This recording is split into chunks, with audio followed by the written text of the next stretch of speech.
Chers frères et sœurs, toutes les civilisations ont recherché une certaine sérénité, ou pour leur dire avec les mots de la première lecture, une certaine sagesse. En Égypte ancienne, on sait bien, les scribes, c'était aussi les sages. Et puis vous connaissez tous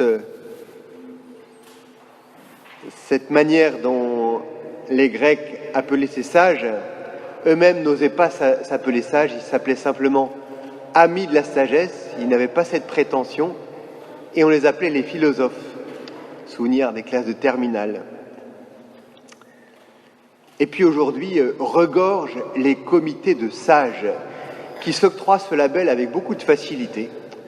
Le sage pour le comité de pêche de l'Oise ou tout ce qu'on peut imaginer. Voilà, il y a toujours un comité de sages qui est là, assez facilement dénommé ainsi par eux-mêmes.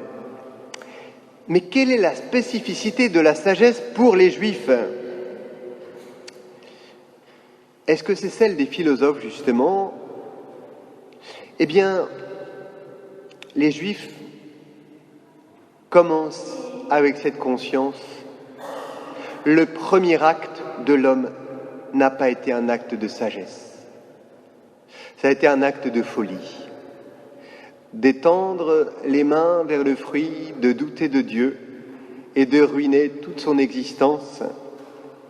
Voilà pourquoi le sage juif commence avec cela et commence à dire « Donne-moi la sagesse, donne-la-moi, je ne l'ai pas. »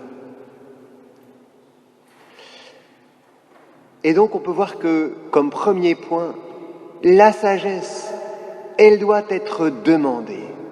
Elle doit faire l'objet d'une supplication. Par moi-même, je manque de prudence, je manque de discernement. Les passions m'aveuglent, l'ignorance m'accable. Et la prière du roi Salomon, vous la connaissez, je n'ai pas demandé la richesse ni le pouvoir, je t'ai demandé la sagesse. Lui, ce jeune roi, fait cette prière extraordinaire, alors qu'on aurait pu attendre toute autre demande, la victoire sur les ennemis, etc. Et cette supplication, Dieu va y répondre. Il est très beau de voir aussi que dans l'Ancien Testament, la sagesse, c'est celle qui appelle. Et d'où appelle-t-elle ? Elle appelle depuis les portes de la ville. Qu'est-ce que c'est que les portes d'une ville ? C'est le lieu où convergent tous les chemins pour pouvoir rentrer dans la ville ensuite. Le lieu où convergent toutes les populations. Donc la sagesse, elle s'adresse vraiment à tous. Et la sagesse qui était le bien de quelques philosophes, de quelques ascètes peut-être, une espèce d'élite avec le Christ, elle est offerte à tous. Tous peuvent devenir sages. Quelle était belle l'image des premiers chrétiens qui faisaient du Christ le premier philosophe, le premier sage, mais qui communiquait sa sagesse à tous ceux qui en voulaient.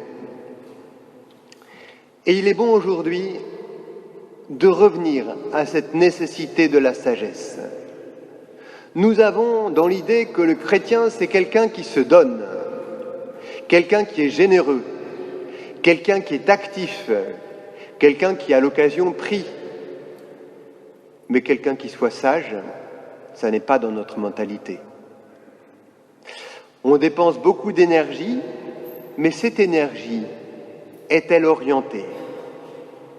Parfois que d'énergie perdue et fatigante pour nous-mêmes et pour les autres. Nous nous agitons, mais est-ce que nous faisons vraiment l'œuvre de Dieu ? Et si nous ne la faisons pas, pourquoi ? Juste un petit rappel qui nous aide. Qui est le sage ?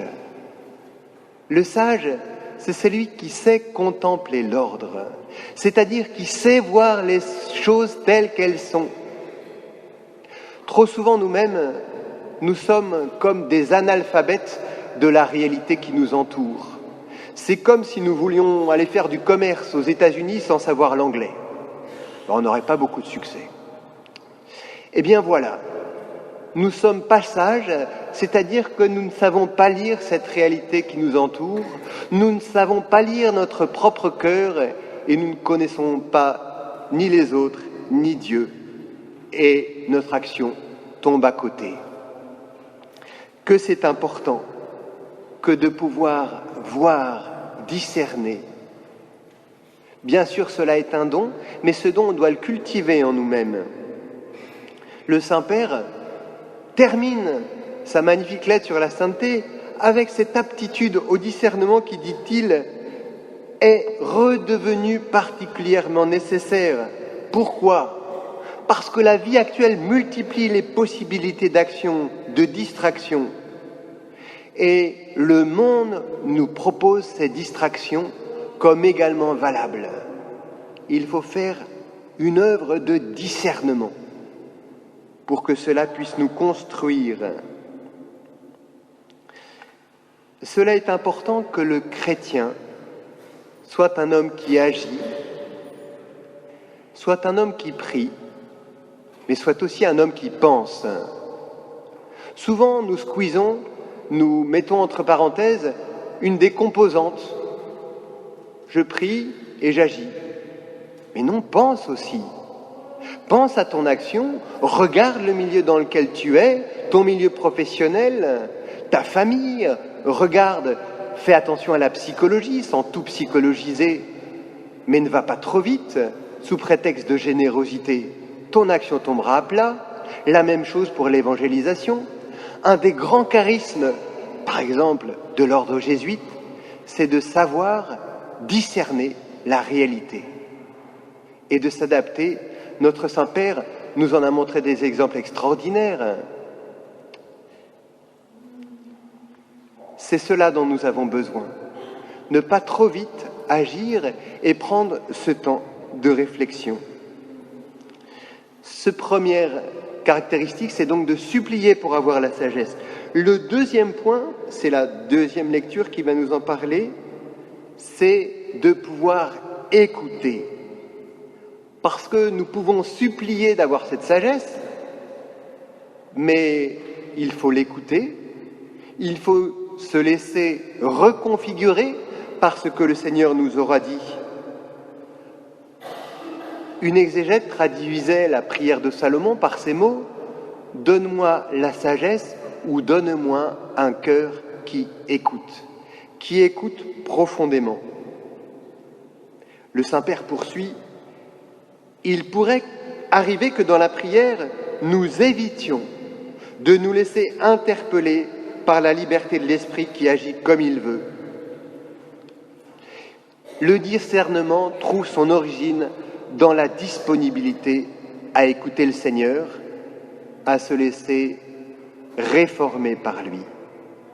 Et ce grand moyen, justement, quel est-il de l'écoute ? Eh bien, c'est sa parole. C'est la deuxième lecture qui nous en parle.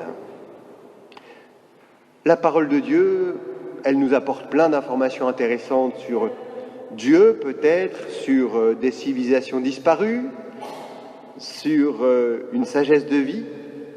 Mais, si je puis dire, c'est pas de cette parole-là qu'il s'agit dans la deuxième lecture. C'est cette parole vivante et efficace qui pénètre notre cœur, et c'est beaucoup plus la parole qui nous lie que nous qui lisons la parole. Elle discerne les intentions cachées, elle fait émerger le secret du cœur, sans quoi ce cœur, nous restons analphabètes devant lui. Il nous est étranger. Et quoi de pire que d'avoir comme une force extérieure à nous-mêmes, comme un alien, si je puis dire, qui est notre propre cœur, ce cœur compliqué, malade, où va-t-il nous mener ? Grâce à Dieu, la parole nous est donnée, c'est une lumière, c'est une purification. Vous savez, c'est aussi cette très belle image que les pères de l'Église disaient, quand le Christ regarde, son regard éclaire. Eh bien voilà, parfois c'est difficile, mais il est bon que la parole nous remette en question, et il est dangereux que cette parole, nous la lisions comme si elle était inoffensive, que jamais elle ne nous déstabilise. Parole qui nous vient de la parole de Dieu, mais de la nature, mais du cri du pauvre, mais du cri de nos frères aussi, ou de la remarque que peuvent nous faire nos frères. J'ai la parole de Dieu, je suis satisfaite avec elle. Non, Dieu a mille et une façons de nous parler. Tout parle de lui si nous savons être attentifs. Et une fois que cette parole a fait émerger ce secret de notre cœur, il devient inoffensif, si je puis dire. Il est dirigé vers lui. Saint Bernard disait très bien de ces défauts tapis en notre cœur.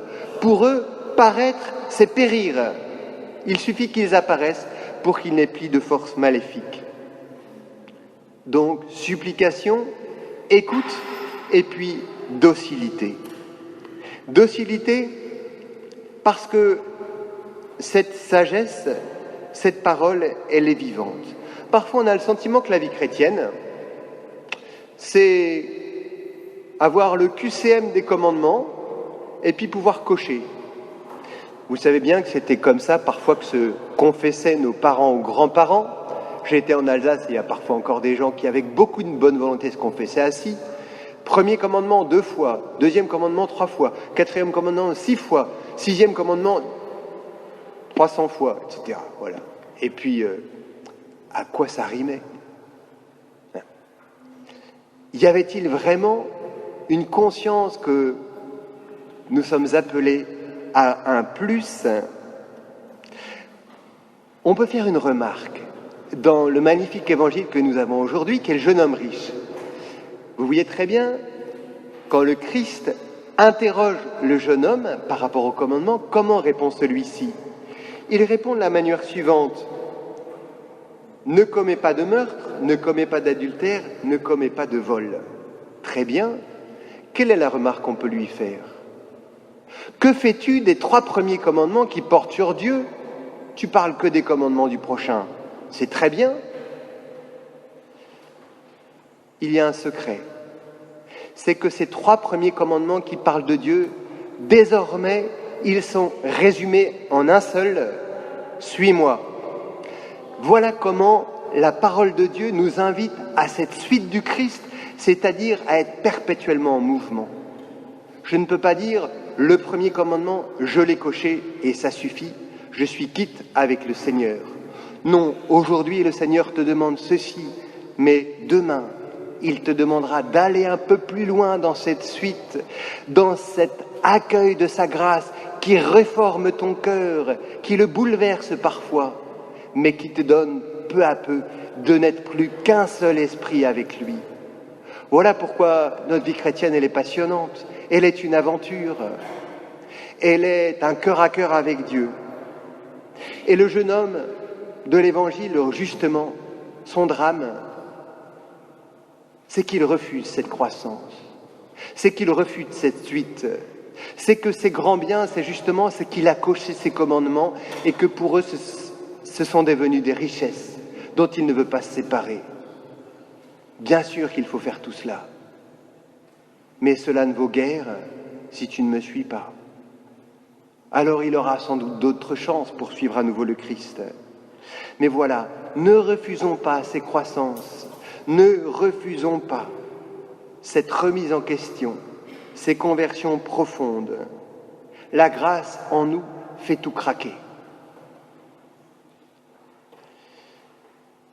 Voilà, le Saint-Père nous le dit aussi, sur tous les plans de notre vie, nous pouvons continuer à grandir et à offrir quelque chose de plus à Dieu, y compris là où nous sommes dans l'épreuve.